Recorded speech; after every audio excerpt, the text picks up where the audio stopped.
സമാധാനത്തിൻ ദൂതുമായി ഒലിവിലമീടിയ ഇവിടെ തിരുവചനധ്യാനങ്ങളാൽ നിറയുന്നു ഈ അന്തരീക്ഷം. സ്നേഹത്തിൻ സാന്ത്വനമേകാൻ, ദൈവകൃപയിൽ വളരാൻ സ്വാഗതമോതുന്നു ഞങ്ങൾ ഒലിവില മീഡിയയിലേക്ക്. ത്രിയേക ദൈവത്തിന് സ്തുതി. വിശപ്പിനോളം വലിയ സത്യമില്ല, ഭക്ഷണത്തെക്കാൾ വലിയ സ്വപ്നവും എന്ന് പറയാറുണ്ട്. വിശപ്പ് എന്നത് കേവലം ഭക്ഷണത്തിനായുള്ള ആഗ്രഹം മാത്രമല്ല, മറിച്ച് സ്നേഹം, അംഗീകാരം, ശ്രദ്ധ, സുരക്ഷ, ധനം, അധികാരം, പ്രശസ്തി തുടങ്ങി പലതിനായുമുള്ള വിശപ്പ് മനുഷ്യനിൽ ഉളവാകാറുണ്ട്. യുദ്ധങ്ങൾ പോലും പിടിച്ചടക്കാനും അധികാരം സ്ഥാപിക്കാനും ശക്തി പ്രകടനത്തിനുമുള്ള വിശപ്പിൽ നിന്നും ഉരുത്തിരിയുന്നതല്ലേ. മറ്റുള്ളവർക്ക് അവകാശപ്പെട്ടതുകൂടി തൻ്റേതാക്കണമെന്ന അത്യാഗ്രഹം. സാധാരണയായി ഉപവാസത്തിന്റെയും പ്രാർത്ഥനയുടെയും നിശബ്ദതയിലാണ് നോമ്പുകാലം ആരംഭിക്കുന്നത്. എന്നാൽ ഈ വർഷം ഭയാനകമായ ഒരു നിശബ്ദതയുണ്ട് നമ്മുടെ ചുറ്റുപാടുകളിൽ. യുദ്ധത്തിന്റെ പുകപടലം ലോകരാഷ്ട്രങ്ങളെ ഭീതിയിലാക്കിയിരിക്കുന്നു. നേരിട്ടല്ല എങ്കിലും യുദ്ധത്തിന്റെ ഭീകരത നമ്മെയും ബാധിക്കുന്നുണ്ട്. LPG ഉൾപ്പെടെ പെട്രോളിയം ഉൽപ്പന്നങ്ങളുടെ ക്ഷാമം, കുടിയിറക്കപ്പെടുന്ന കുടുംബങ്ങൾ, പലായനം ചെയ്യപ്പെടേണ്ടി വരുന്നവർ, ഇന്ത്യക്കാർ ഉൾപ്പെടെ യുദ്ധത്തിൽ കൊല്ലപ്പെട്ടവർ അനേകരാണ്. വലിയ പട്ടണങ്ങൾ മരുഭൂമിയുടെ അവസ്ഥയിലേക്ക് മാറ്റപ്പെടുന്നു. വിശപ്പ് ഒരുവനെ അധമനാക്കി തീർക്കുന്നുവെന്ന് പറയാറുള്ളത് എത്ര വാസ്തവമാണെന്ന് ചിന്തിച്ചു പോകുന്നു. യുദ്ധം മാത്രമല്ല, കേവലം പപ്പടത്തിനു വേണ്ടിയും മീൻകറിക്കോ ചായക്കോ വേണ്ടിയുമൊക്കെ അടിപിടിയും കൊലപാതകവും ഒക്കെ നടത്തുന്ന വാർത്തകളും വിരളമല്ല. എന്നാൽ ലൗകികമായ ആഗ്രഹങ്ങൾക്കും ജഡികമായ വിശപ്പുകൾക്കും അപ്പുറമുള്ള ഒന്നിനെ കുറിച്ചാണ് വിശുദ്ധ വേദപുസ്തകം നമ്മോട് സംസാരിക്കുന്നത്. വലിയ നോമ്പിലെ 40-ാം വെള്ളിയാഴ്ചയായ ഇന്നത്തെ ധ്യാന ചിന്ത ദൈവഹിതത്തിനായുള്ള വിശപ്പ് എന്നുള്ളതാണ്. അതിനായി നിശ്ചയിക്കപ്പെട്ട വിശുദ്ധ മത്തായി എഴുതിയ സുവിശേഷം 4-ാം അധ്യായം 1 മുതൽ 11 വരെയുള്ള വേദഭാഗത്ത് യേശുവിനുണ്ടായ പരീക്ഷകളെ കുറിച്ചുള്ള വിവരണമാണ് നാം കാണുന്നത്.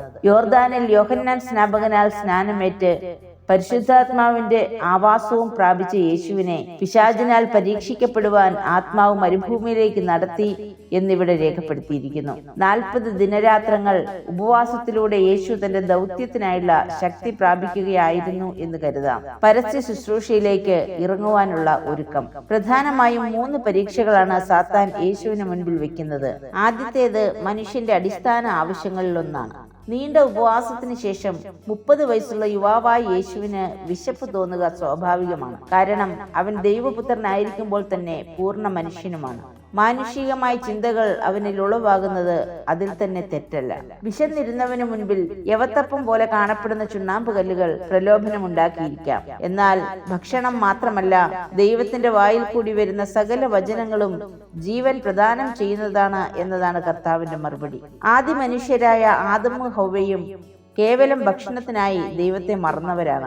സംഖ്യാപുസ്തകം 4-ാം അധ്യായം 1 മുതൽ 11 വരെയുള്ള വേദഭാഗത്തിൽ തങ്ങൾക്ക് ഭക്ഷിക്കാൻ മന്ന എന്ന സ്വർഗീയ ഭോജ്യം ലഭിച്ചിട്ടും മിസ്രയീമിലെ ഭക്ഷണ സാധനങ്ങളെ ഓർത്ത് യഹോവയ്ക്കും മോശയ്ക്കുമെതിരെ കരയുകയും പിറുപിറുക്കുകയും ചെയ്യുന്ന ഇസ്രായേൽ ജനതയെ കാണാം. ദൈവഹിതത്തെക്കാൾ ജഡിക അഭിലാഷങ്ങൾക്ക് അവർ പ്രാധാന്യം നൽകിയപ്പോൾ ഇവിടെ പുതിയ ആദാമായവൻ കുറുക്കുവഴികൾ തേടാതെ ദൈവഹിതം നിറവേറാനാണ് ആഗ്രഹിക്കുന്നത്. അതിനാലാണ് പിന്നീട് ശമരിയയിൽ വെച്ച് എന്നെ അയച്ചവന്റെ ഇഷ്ടം ചെയ്ത് അവന്റെ പ്രവൃത്തി തികയ്ക്കുന്നത് തന്നെ എന്റെ ആഹാരം എന്ന് കർത്താവ് ശിഷ്യന്മാരോട് പറയുന്നത്. രണ്ടാമത്തെ പരീക്ഷ തന്റെ സ്വത്വത്തെ ചോദ്യം ചെയ്യുന്നതാണ്. ദൈവാലയത്തിന്റെ മുകളിൽ നിന്നും താഴേക്ക് ചാടുവാൻ മാത്രമല്ല, ദൈവത്തിന്റെ കരുതലിനെ കുറിച്ചുള്ള സംശയം യേശുവിന്റെ മനസ്സിൽ ജനിപ്പിക്കുക കൂടിയാണ് ഉദ്ദേശം. അഹന്തയുടെ ഗോപുര മുകളിൽ നിന്ന് ചാടാനോ തന്റെ പദവി സ്ഥാപിച്ചെടുക്കുവാനോ യേശു തയ്യാറാകുന്നില്ല. തന്നെ കരുതുന്ന പിതാവിൽ വിശ്വാസം ഉറപ്പിക്കുമ്പോൾ തന്നെ ദൈവത്തെ പരീക്ഷിക്കരുത് എന്ന ശാസനയും നൽകുന്നുണ്ട്. ഒരു പരീക്ഷണത്തിലൂടെ താൻ ദൈവപുത്രനാണെന്ന് സ്ഥാപിച്ച് അഹന്തയുടെ കൊടുമുടിയിൽ ഏറുന്നതിനേക്കാൾ ദൈവകൃപയിൽ ആശ്രയിക്കുന്നതാണ് ഉത്തമമെന്ന് നമ്മെയും ഓർമ്മിപ്പിക്കുന്നു കർത്താവ്. മൂന്നാമത്തെ പരീക്ഷ അധികാരസ്ഥാനം നേടിയെടുക്കാനുള്ളതാണ്. അതിന് യുദ്ധമൊന്നും ചെയ്യേണ്ട, ഒന്ന് നമസ്കരിച്ചാൽ മാത്രം മതി. എന്തിനു മുമ്പിലും കുമ്പിട്ട് അധികാരം കൈയാളുവാൻ താല്പര്യപ്പെടുന്ന സമൂഹത്തിൽ ക്രിസ്തു വേറിട്ട് നിൽക്കുന്നുണ്ട്. സകല സൃഷ്ടിയുടെയും കാരണഭൂതനായ ദൈവത്തെ മാത്രമേ ആരാധിക്കുവാനും നമസ്കരിക്കുവാനും പാടുള്ളൂവെന്ന് സാത്താനോട് പോലും ധൈര്യപൂർവ്വം പറയാനുള്ള ആർജവുമാണ് നമ്മിലും ഉണ്ടാകേണ്ടതെന്ന് കർത്താവ് പ്രബോധിപ്പിക്കുകയാണ്. കഷ്ടതകൾക്കിടയിലും ദൈവഹിതത്തിന് പ്രാധാന്യം നൽകി വിശ്വാസത്തിൽ ഉറച്ചു നിൽക്കുന്ന വിശ്വാസികളെ ഓർത്ത് തങ്ങൾ ആശ്വസിക്കുന്നു എന്ന് തെസ്സലോനിക്കർക്ക് എഴുതിയ 1-ാം ലേഖനം 3-ാം അധ്യായത്തിൽ പൗലോസ് അപ്പോസ്തലൻ പറയുന്നുണ്ട്. പ്രിയമുള്ളവരെ, നമ്മുടെ വിശപ്പുകൾ ഇന്ന് എന്തിനു വേണ്ടിയുള്ളതാണ്? കേവലം അപ്പത്തിനായി ആഗ്രഹിച്ച് നമ്മെ തന്നെ സാത്താൻ അടിമപ്പെടുത്തുന്നവരാണോ? പിശാചിന് വാസസ്ഥലങ്ങൾ നിർമ്മിച്ചു കൊടുക്കുന്നവരായി നാം മാറുന്നുവോ? താൽക്കാലിക ലാഭത്തിനു വേണ്ടി അഹന്തയുടെ ഗോപുരങ്ങളിൽ നിന്ന് ചാടുവാൻ തയ്യാറായി നിൽക്കുന്നവരാണോ നാം? നമ്മുടെ കോപത്തെയും മോഹത്തെയും നിരാശയെയും ഒക്കെ നിയന്ത്രിക്കുവാൻ നമുക്ക് സാധിക്കുന്നുണ്ടോ? ഇസ്കരിയോത്ത യൂദയെ പോലെ നാണയ കിലുക്കങ്ങൾക്ക് മുൻപിൽ ദൈവത്തെ സംശയിക്കുന്നവരാണോ? പ്രാർത്ഥനയ്ക്കും തിരുവചന ധ്യാനത്തിനും ഏറെ പ്രാധാന്യം നൽകേണ്ട ഈ നോമ്പിന്റെ നാളുകളിലും നമ്മുടെ ആലസ്യത്തിനും ഉദാസീനതകൾക്ക് മുൻപിൽ കുമ്പിട്ട് കിടക്കുന്നവരോ?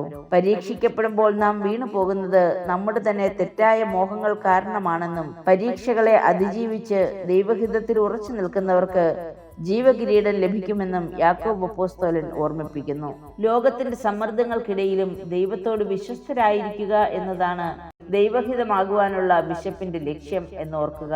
ഈ വിശപ്പാണ് നമ്മെ വിശുദ്ധിയിലേക്കും നിത്യതയിലേക്കും നയിക്കുന്നത്. ക്രിസ്തുവിനെ പോലെ ദൈവഹിതം ആഹാരമാക്കി ദൈവ ഇഷ്ടം മാത്രം അന്വേഷിക്കുന്ന ഹൃദയത്തിനുടമകളാകാൻ നമുക്കും ഒരുങ്ങാം. ആമോസ് പ്രവാചകൻ ഓർമ്മിപ്പിക്കുന്നു, അപ്പത്തിനായുള്ള വിശപ്പല്ല, വെള്ളത്തിനായുള്ള ദാഹവുമല്ല, യഹോവയുടെ വചനങ്ങളെ കേൾക്കേണ്ടതിനുള്ള വിശപ്പ് തന്നെ ഞാൻ ദേശത്തേക്ക് അയക്കുന്ന നാളുകൾ വരുന്നുവെന്ന് യഹോവയായ കർത്താവിന്റെ അരുളപ്പാട്. പ്രാർത്ഥിക്കാം. സ്വർഗീയ പിതാവേ, തിരുഹിതം ചെയ്യുവാനുള്ള വിശപ്പ് ഞങ്ങളുടെ ഹൃദയങ്ങളിൽ ഉളവാക്കണമേ. ലൗകികവും ജഡികവുമായ ആഗ്രഹങ്ങളെ ജയിച്ച് നിന്റെ വഴിയിൽ നടക്കുവാൻ ഞങ്ങളെ ശക്തരാക്കണമേ.